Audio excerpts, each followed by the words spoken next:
All right. Well, hello, everyone. It is Shayla Boyd-Gill, your Luxe Your Business mentor. And I am really excited because this is our speaker week for the Luxe Your Business Experience 2023. So as you know, every year I love to introduce you to our speakers so that you can get a glimpse of who's going to be in the room. And this may even help you to decide to join us in the room. So today I'm super excited to introduce one of our speakers. We have the lovely, I love the red hair. So the lovely Laura Gisborne, that's going to be one of our speakers. And instead of me introducing you, I'd love for you to introduce yourself to our Lux Queens, Laura. Hey, well, thank you so much for inviting me to have a conversation with you. And thank you for inviting me to be with you in Phoenix. I'm super excited to come. I'm saying Phoenix, it's really Scottsdale, right? We're going to be in Scottsdale for the Luxe Experience. And yeah, I think you and I were introduced by a mutual friend, Linda, who I think is also going to be with us, which is super exciting. And yeah, I think it's like we started to talk a few weeks ago about what do you do? And my answer is I do a lot. What do you do? Right? I mean, there's so many different things about what we do or who we be or what brings us together. But I think what really brings you and I together, Shayla, is this desire to create impact with our work and to lead other women to find their own voices, to find their own messaging, to find their own power in bringing their gifts to the world and really, working together as a community, as a tribe of girlfriends to lift each other up. That's what's bringing me to be with you.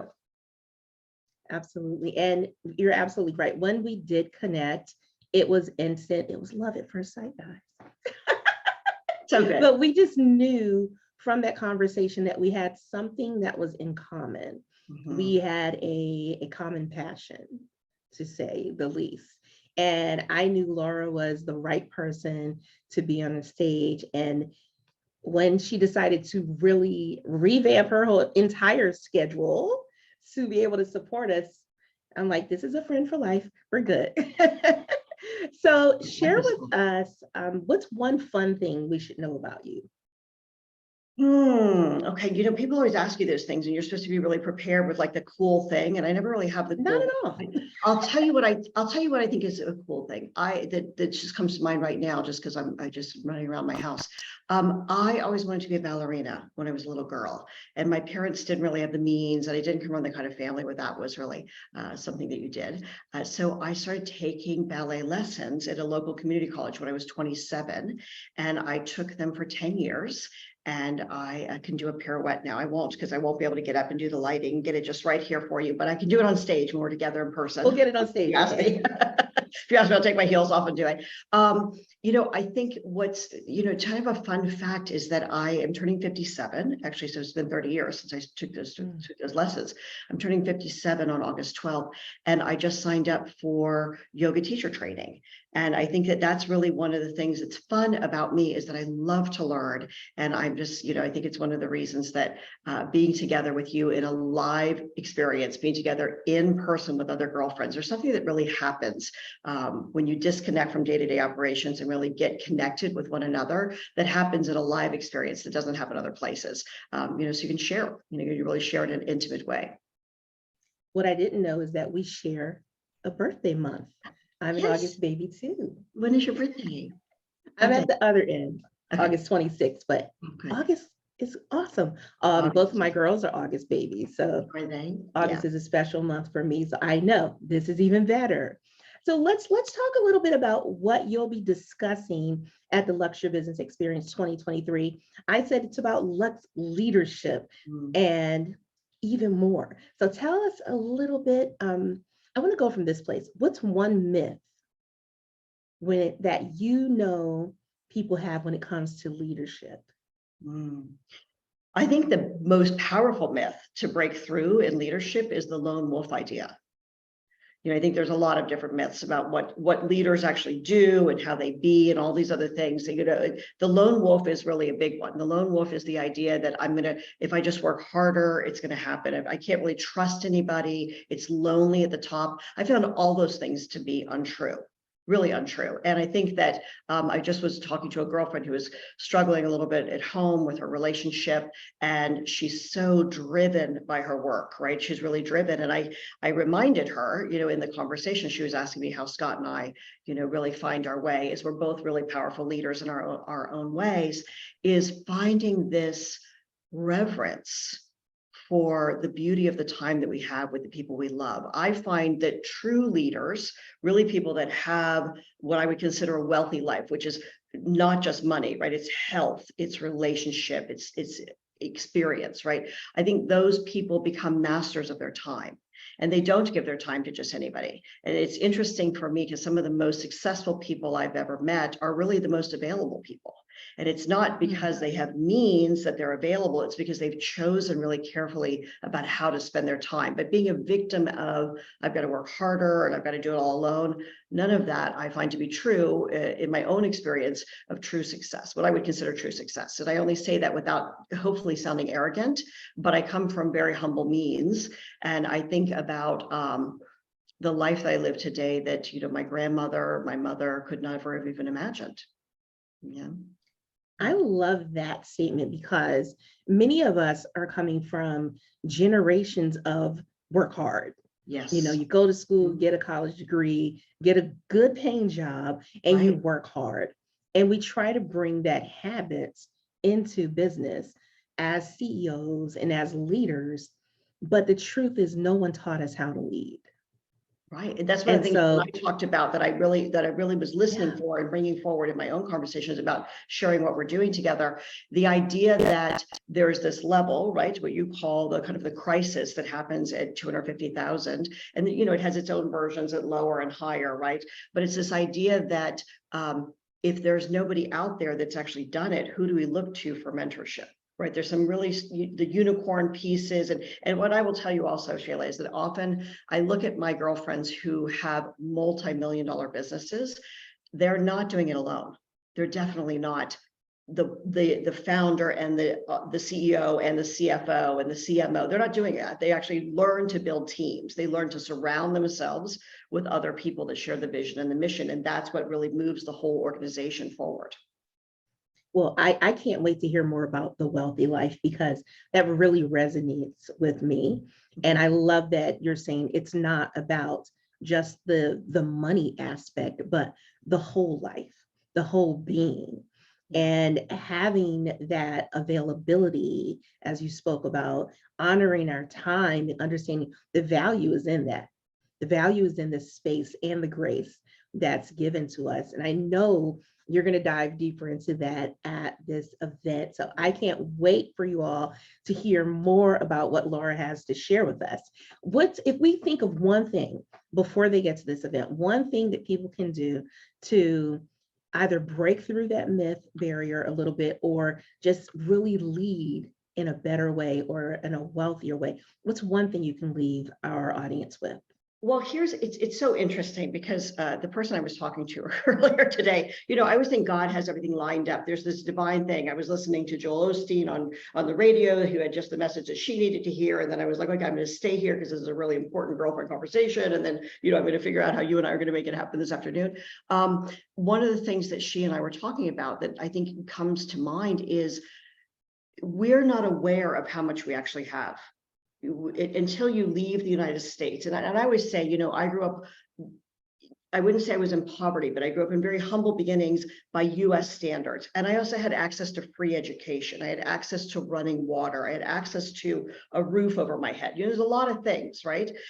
When we travel internationally with our work, often we're aware of how much people don't have access to these even basic resources. So the whole idea of being able to achieve the dream of their lives is difficult because they're still in survival mode, right? So let's just go on the assumption that anybody that's listening to this is already out of survival mode.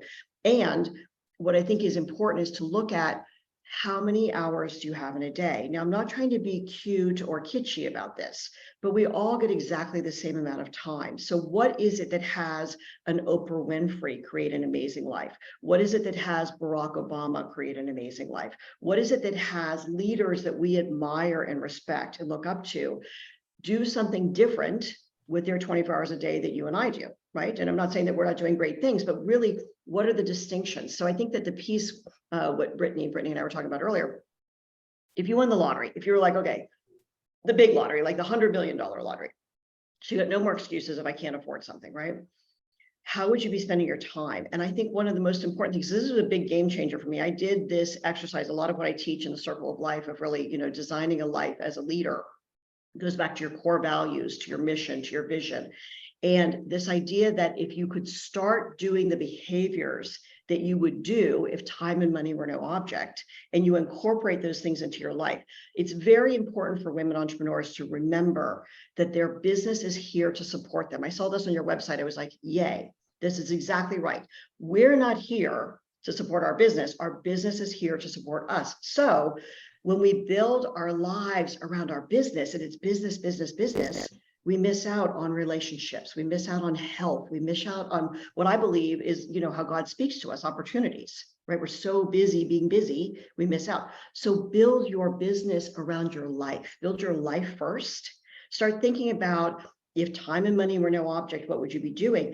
I was a single mother when I really started looking at that in my own life. I had gotten divorced from my first husband, and what I had written down were silly things, like not silly things, but silly things that cost no money. Meaning, I would read with my children every day. I would take them hiking. I would teach them to cook. I looked at that list, and it had very little to do with money.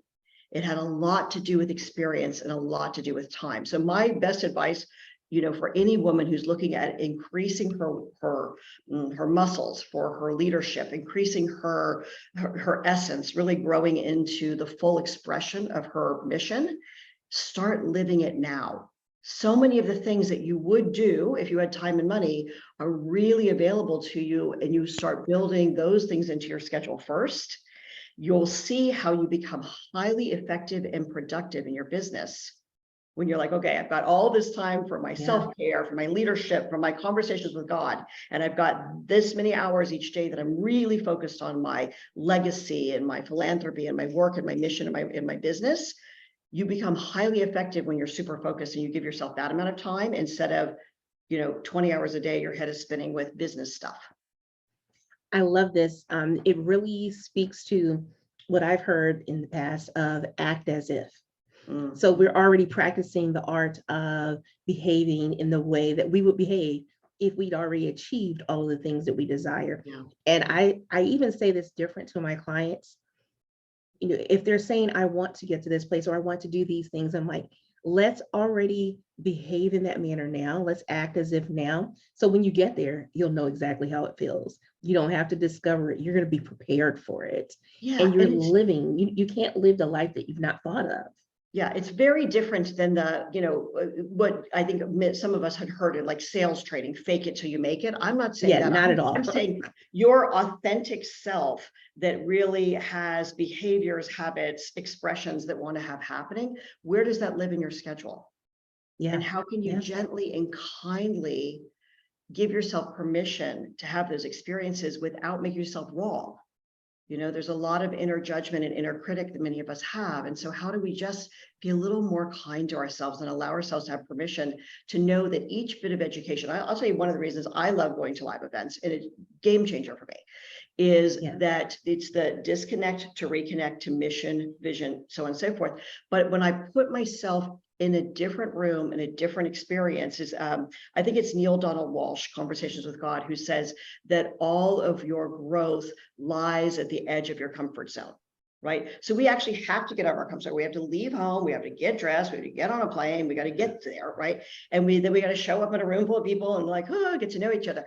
When we get there, and we all finally get there, is like when the magic can happen, right? The creativity is like we're open vessels to receive new versions of ourselves that are really wanting to be birthed. And I think that's what you stand for, Shayla. You're standing for women having the queen version of themselves be witnessed, to be seen, to be felt and experienced by other women who really get what they're experiencing. It's not the same thing on a Zoom call, ladies. It's just not. It's not. It's absolutely not. And I think the biggest thing is, everything that you've said, Laura, is super important to the women that will be attending the Luxe Your Business Experience 2023. And if you are listening to this message now, you already feel the passion. You already are hearing what Laura is bringing to this event. And just imagine what she's going to be presenting when you are in the room. This event will not be live streamed because we want you present.